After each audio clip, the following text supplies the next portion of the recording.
Dzień dobry. W ramach cyklu Poza kadrem pragnę serdecznie zaprosić Państwa na rozmowę Karoliny Kryczki-Kowalskiej z Robertem Pranagalem, fotografem, autora albumu Lublin memu miastu. Serdecznie zapraszam.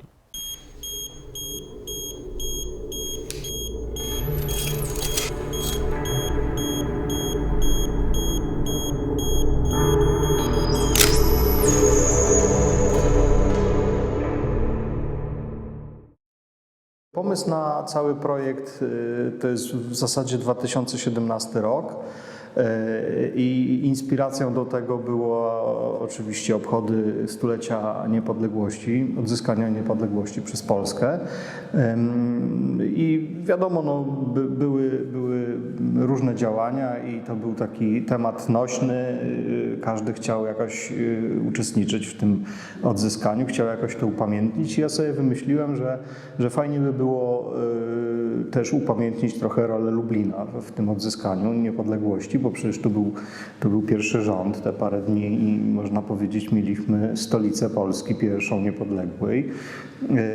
I pomyślałem, że no cóż mogę zrobić jakiś projekt fotograficzny, bo nie bardzo co innego jakoś mogłem się tu zaangażować, więc wymyśliłem, żeby ten projekt zrobić współczesne zdjęcia miasta, natomiast zabrać widzów do międzywojnia poprzez pójście trochę śladami tych fotografików, którzy wtedy tutaj tworzyli, czyli Hartwig, Bułhak przyjeżdżał, Magierski, Czechowicz też fotografował, Lublin przecież.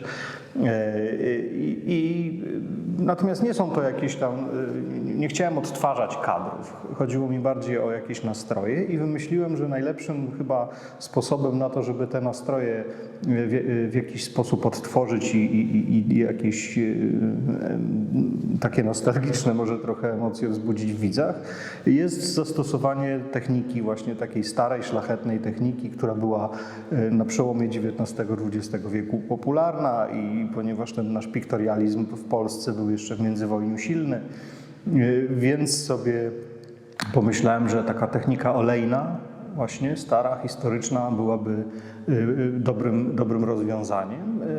Zrobiłem jakieś próby i wyglądało to obiecująco. Pomysł trochę ewoluował i złożyłem do miasta wniosek o stypendium prezydenta. To się spodobało, rzeczywiście ten wniosek został rozpatrzony pozytywnie, stypendium zostało przyznane i w listopadzie 2018 roku to się zakończyło wystawą 41 prac, które właśnie w tej starej technice w Centrum Spotkania Kultur na wystawie miały swoją premierę. Podobało się i doszliśmy do wniosku, że może warto by było kontynuować to i zrobić z tego coś większego, czyli album. I pomysł był właśnie taki, żeby wydać ciekawy, atrakcyjnie, jakoś elegancko wydany album poświęcony właśnie temu całemu projektowi, który nazwałem Memu Miastu. Tak jak ktoś powiedział, to trochę taka forma może jakiegoś mojego prezentu dla miasta.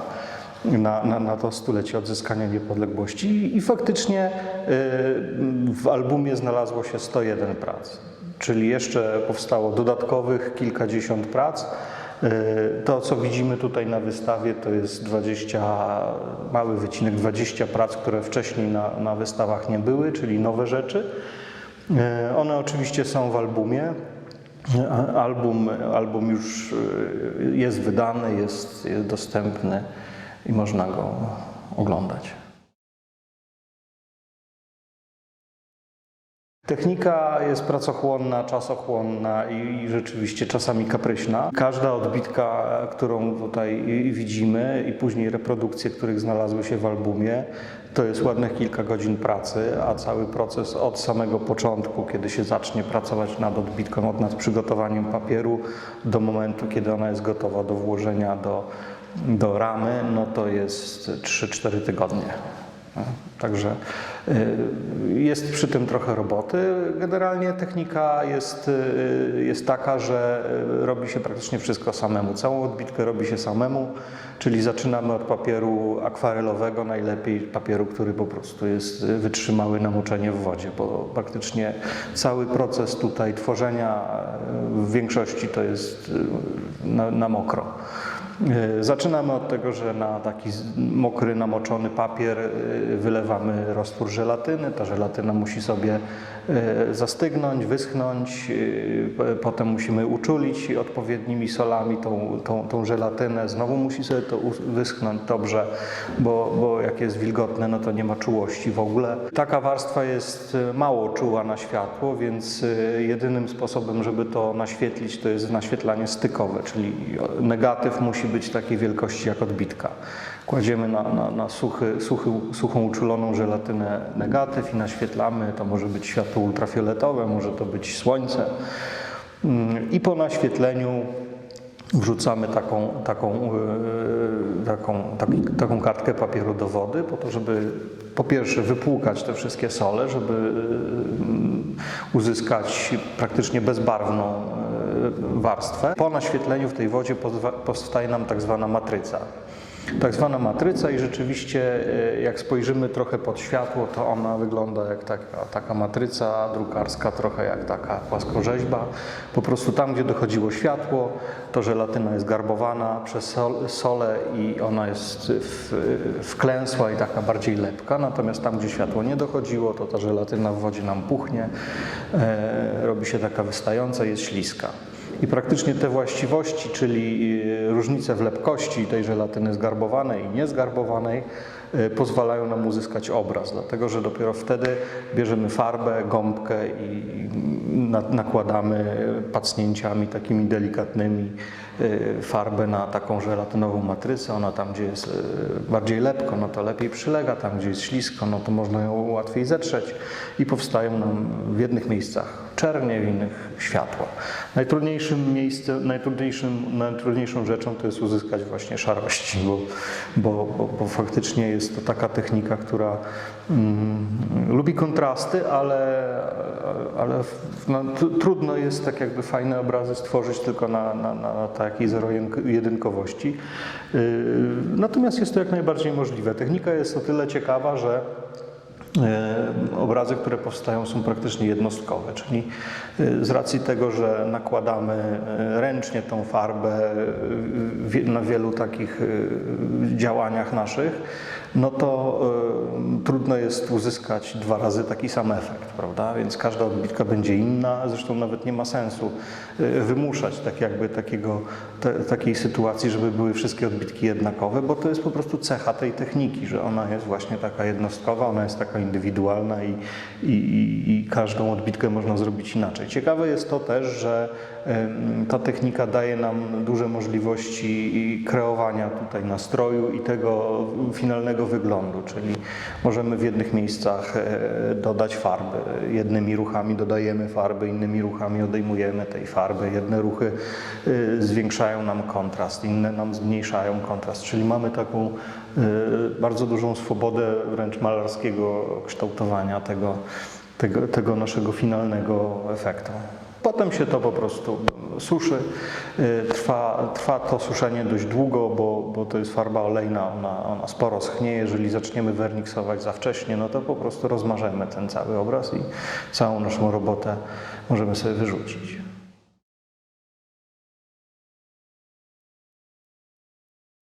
Do albumu trafiło 101, natomiast oczywiście ich powstało więcej, bo chodziło o to, żeby też mieć jakiś wybór.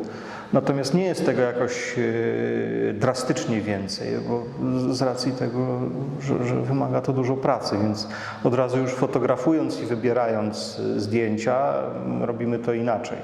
Człowiek już myśli inaczej niż typowo cyfrowo, prawda, fotografując, bo jak robimy zdjęcia cyfrowo, no to przeważnie ich setki powstają, a coś się wybierze z tego. Nie? A tu już trochę człowiek ma co innego w głowie, już wie, że musi te parę godzin poświęcić na każdą jedną fotografię, więc już inaczej się fotografuje i inaczej się wybiera te zdjęcia.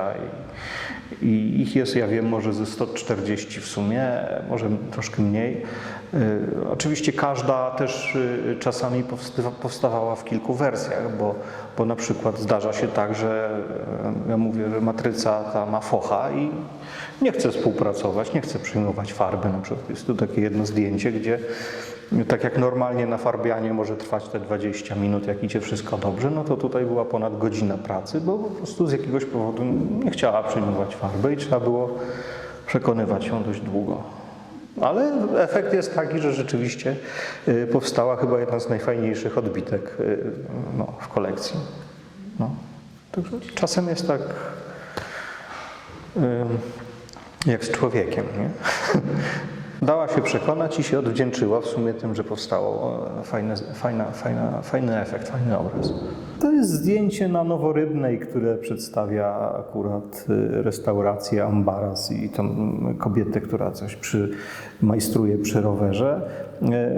No, mi się to podobało, zdjęcie jako zdjęcie, natomiast tak jakby pierwszy moment pracy nad odbitką był rozczarowujący i tak, no to miałem tak jakby dwie rzeczy mogłem zrobić, albo mogłem ją wyrzucić, tą odbitkę i zacząć ją od nowa, albo tak jakby zobaczyć, do czego zaprowadzi jak długo trzeba będzie walczyć i czy rzeczywiście ta walka do czegoś doprowadzi. No, jest to też taka technika, która uczy trochę czasem pokory, trochę cierpliwości, czasem tego, że sobie coś wymyślimy, a wychodzi coś innego, czasem lepszego nawet niż sobie początkowo planowaliśmy. Ale też są takie historie, że właśnie powstaje odbitka, która jest rozczarowująca, ale na przykład drugie podejście do niej daje dużo lepszy efekt. Więc czasem łatwo jest też zrezygnować z czegoś,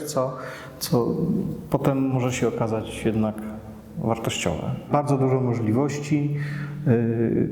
To lubię w tej technice, że właśnie daje takie możliwości wpływania.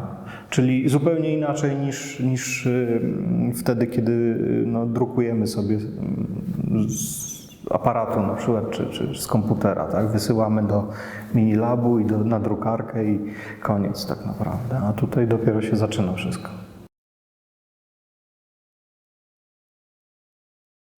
W pierwszej odsłonie, bo to można powiedzieć, to jest tak jakby druga odsłona, ale w pierwszej tej odsłonie, tej pierwotnej, było trochę kadrów, które zupełnie...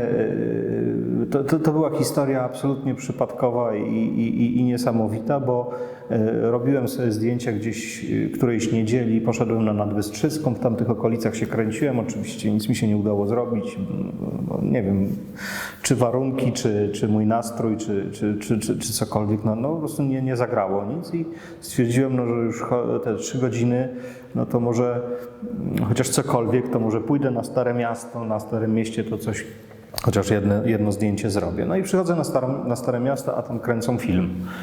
Jest plan filmowy filmu pod tytułem Drogi Wolności, czyli dokładnie osadzony w międzywojniu, czyli w tym okresie, o którym mi chodziło i rzeczywiście powstało.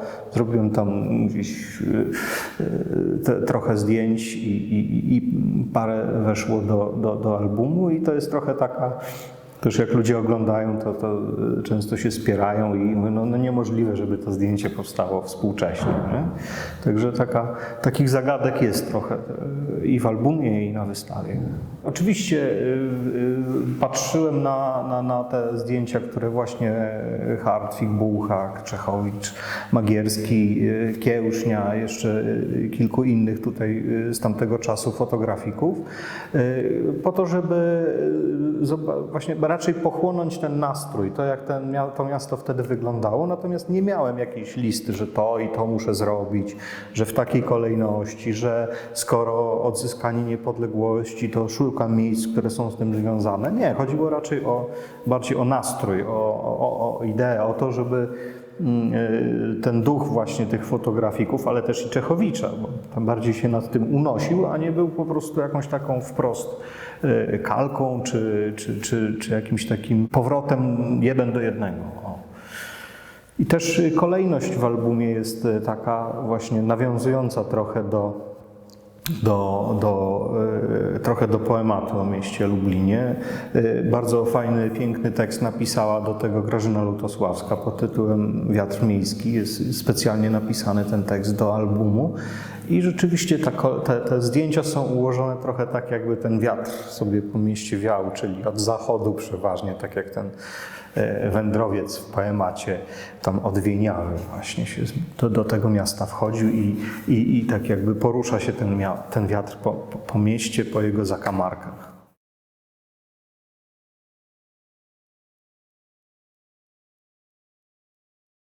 Album jest oczywiście głównie złożony z fotografii, no bo to jest logiczne. Natomiast zależało mi na tym, żeby to nie była tylko fotografia. Zależało mi na tym właśnie, żeby miało to swoją warstwę też inną. I tak, no, bardzo piękne opowiadanie Wiatr miejski Grażyny Lutosławskiej, o którym tutaj mówiliśmy, napisane specjalnie do tego albumu,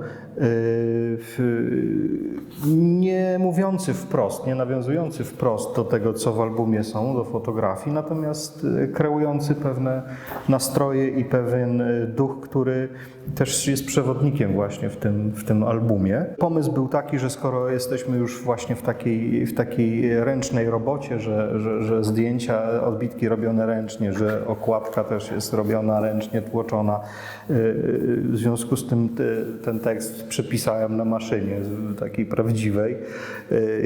Jest taka właśnie, to widać tutaj, że te czcionki niektóre są mocniej, inne słabiej odbite. Jest to taka dodatkowy walor. Oprócz tego jest oczywiście słowo wstępne Lucjana Demidowskiego, który był kuratorem tej pierwszej wystawy. Tekst w sumie dość krótki, ale bardzo celny i chyba idealnie oddający zamysł. Jest też tekst napisany przez Jolantę Menderowicz z punktu widzenia historyka sztuki i krytyka, trochę właśnie takiego spojrzenia może analitycznego i historycznego na to, co ja zrobiłem tutaj. No i jest jeszcze tekst